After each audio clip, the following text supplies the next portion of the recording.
Hey folks, Deano here again. This time taking a look at a figure from a company I wasn't sure I would ever review. Because here in the UK, between their quality control issues and the price, they're usually definitely not worth it. But for this guy, I thought I'd make an exception. Because, frankly, Demoniacal Fit are coming out with theirs around Chinese New Year time. So not very long. They're coming out with the normal Super Saiyan 4 Xeno Goku. So I thought I would get the Super Full Power Limit Breaker Super Saiyan 4 Xeno Goku. That's a tongue twister. Toei, what the hell were you thinking with that name? Honestly. That is the official name for this guy. I'm never saying that again. But yeah, guys, I have to be honest.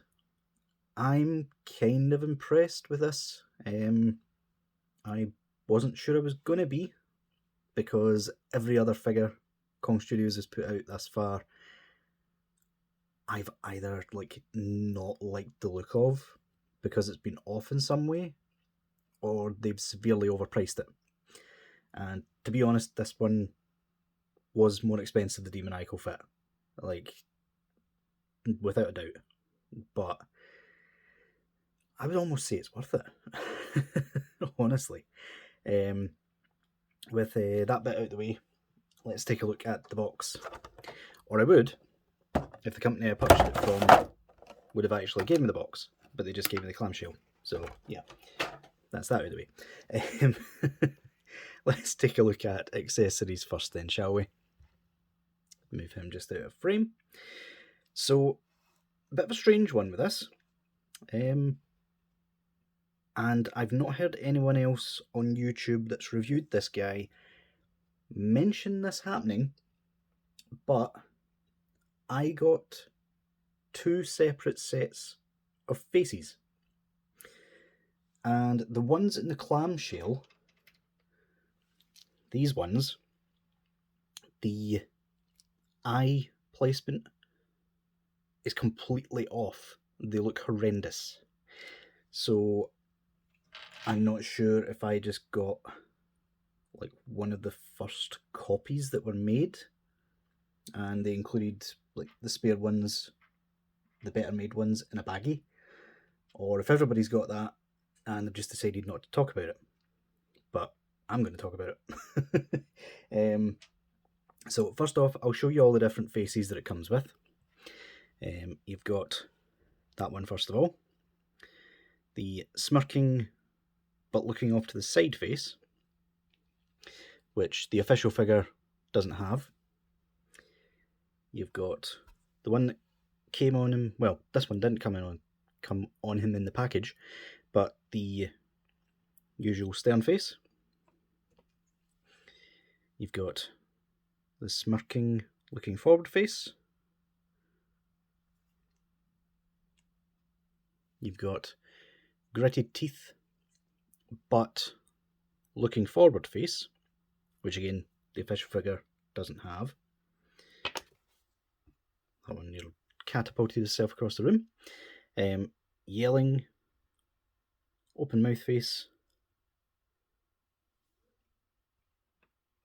And finally, quite a weird one, I'll be honest. A smirking face, but it's looking to the side and down. Why won't you focus? Thank you.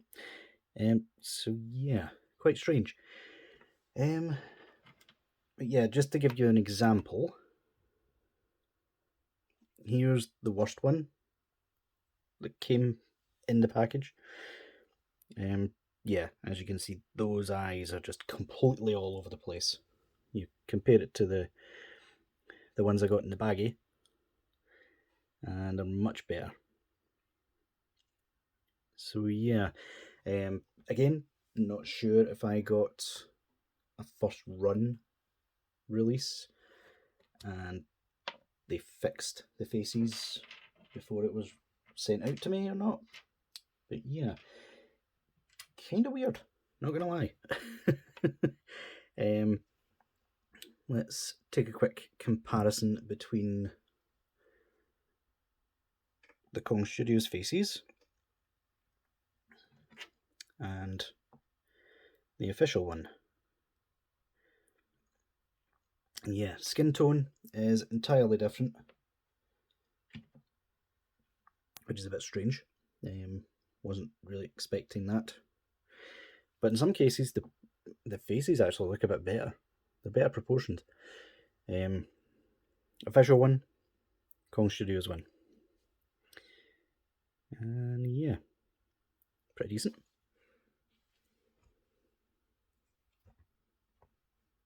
And two yelling faces. Again, real one is the darker colour skin tone. I would say the eyes still look better on the official than they do on the Kong Studios one. And that's the gritty teeth face. You can see the official one looks off to the side. The Kong Studios one looks forward.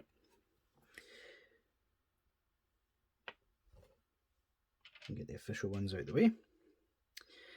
And in terms of hands, he comes with a lot. He comes with all the same ones the official had.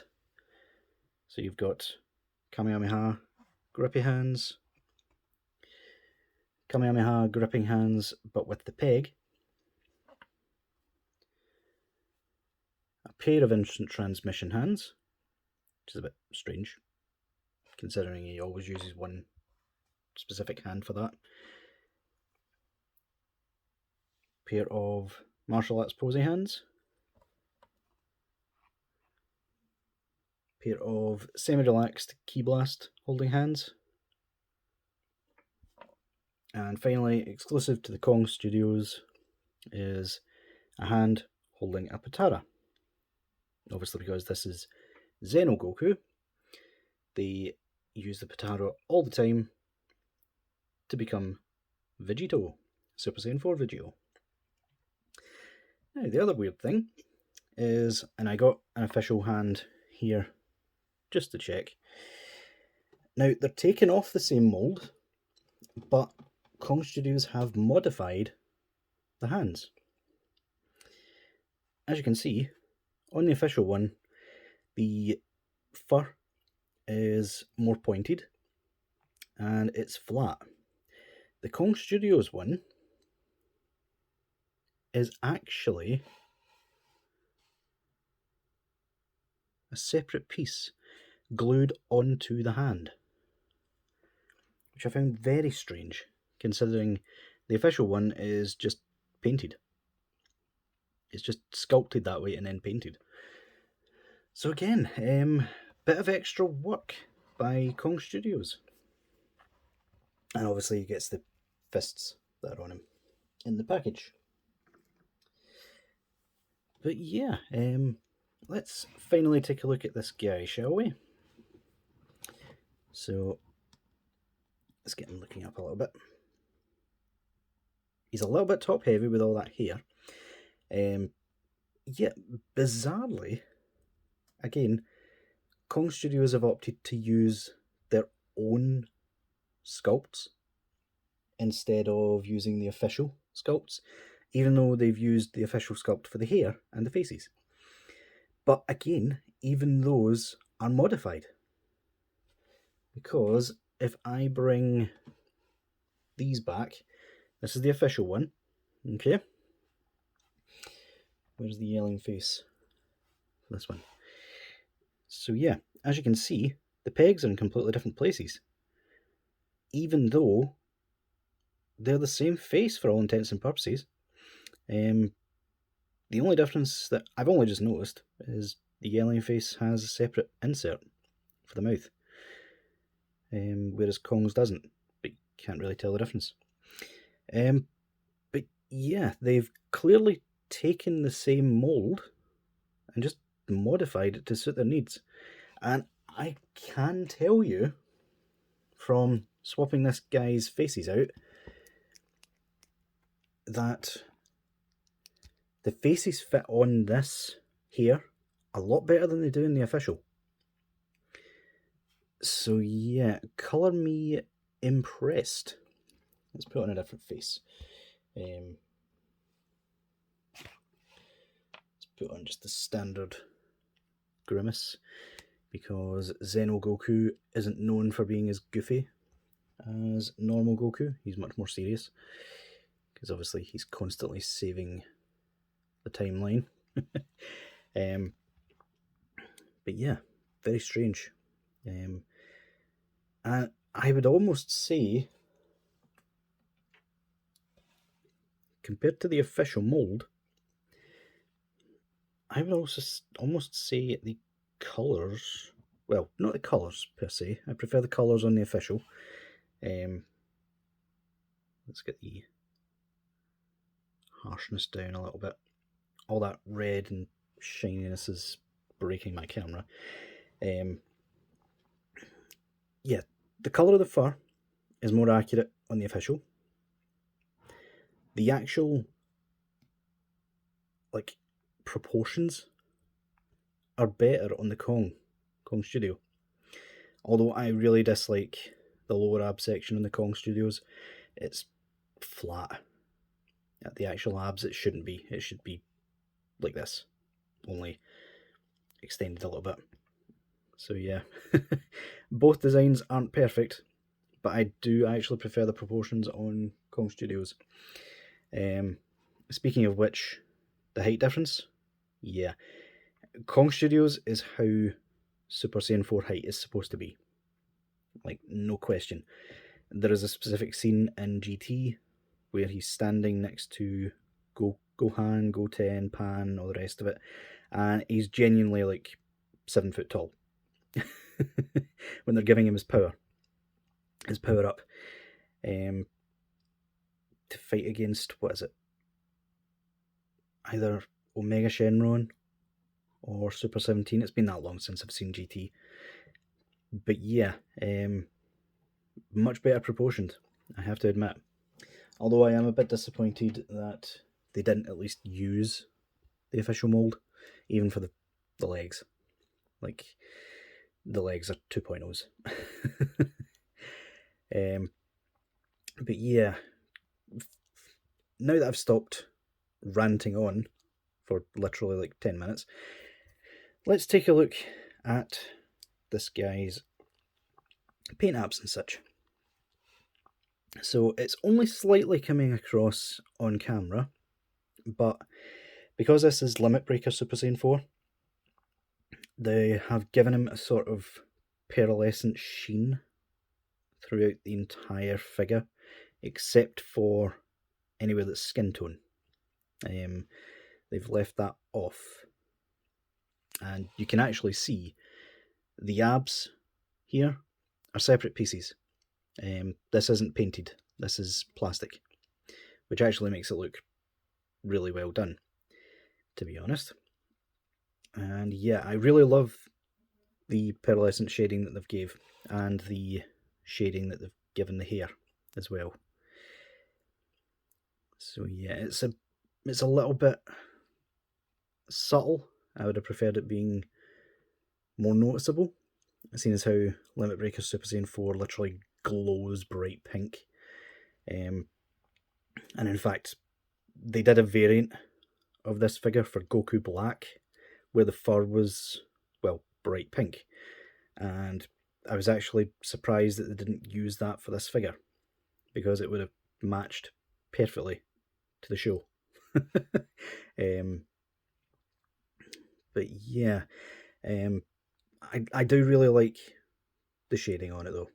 It makes it glow, not quite as well as, say, Demoniacal Fit's Deep Blue Vegeta, or the whatever the STCC Blue Kaioken Goku was called, the STCC exclusive one, that is. If Kong would have got that right, this guy would have probably shone, and it would have looked really nice. But yeah, now we get to the downsides. Articulation. Unfortunately, using their own sculpts has hurt this figure, to be honest.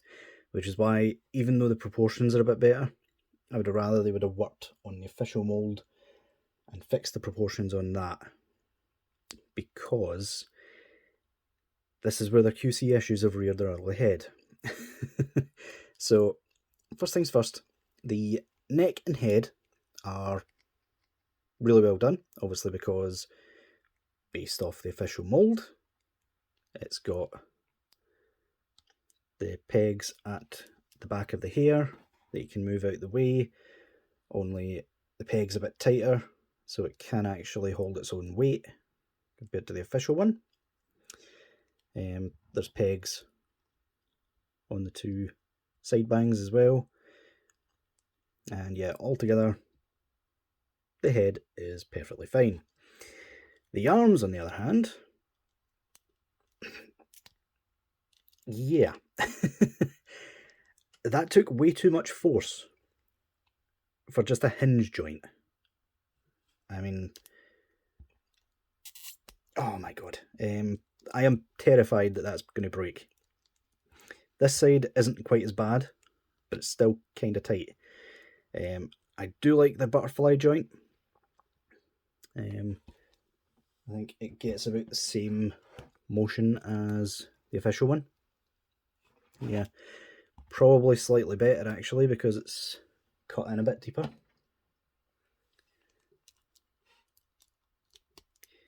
But yeah, that's actually loosened up a bit since the first time I touched the figure. So yeah, that's okay. Bicep swivel. Oh my god. That's way too tight. I think I'm going to have to get some grease in there just to stop that from snapping off. Again, this side, much better. All the problems just seem to be in his left. Yeah, I had to turn the figure around to figure that out. The bicep, you know what? I'm going to show it on this side. The bicep swivel is fine on this side.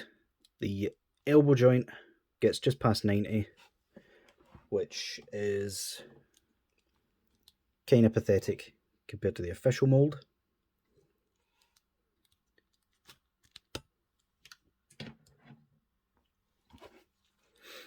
And ab crunch, also kind of pathetic. You can go back the way a bit better though, but again the official mould just blows that out of the water. You can swivel at the waist and kind at the abs for whatever reason. Come on, get back into position. The tail is on a ball peg, but it's much more restricted than the official one. It's just a ball peg getting into a specific angle. Whereas with the official one, you can put it whatever way you want. Again, I do agree the official one's tail was kind of weak, tiny looking, but it's still done a better job. As for the legs, you can barely get them out about that far. You can kick out that far. Even though this is a soft rubbery piece, it still gets in the way. Double jointed knees, but because they've been modified by Kong, they barely get 90. The feet barely move. That's as far down as they go. That's as far up as they go. They do get some swivel action, and they do get 2 articulation. But yeah, oh, and the belt does move. It's a really soft rubbery piece. Does tend to pop off though, but it's still nice that it moves nonetheless. So yeah, all in all, I am quite happy with my purchase in the end, even though it could have done with some work. Like, it's typical Kong Studios, let's make it look pretty, but it's going to have some QC issues, because for some reason they never seem to learn the lesson, even though people have been screaming at them ever since they started. I mean, at the very least, their own sort of ab section, they have fixed from the Vegito mold. The Vegito mold, for some reason, they had the fur all the way up to the neck, which isn't accurate, and was the whole reason I didn't buy that figure. Well, I didn't buy that figure because of that, and because of the fact that the proportions were off. His hands were enormous. But yeah, unless Demoniacal Fit comes out with their own Limit Breaker Super Saiyan 4, then I would recommend this guy as a good alternative. Demoniacal Fit are 100% coming out with this guy, but just regular Super Saiyan 4 Xeno, and an updated GT version with better height. So I am looking forward to that. But yeah, guys, that'll do it for this extended review. Let's put that there, just to show it off, mostly because I haven't used that aura effect like ever.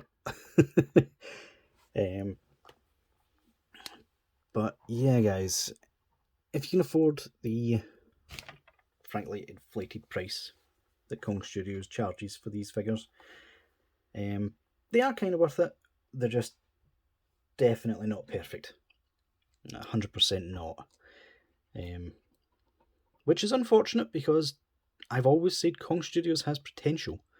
They never let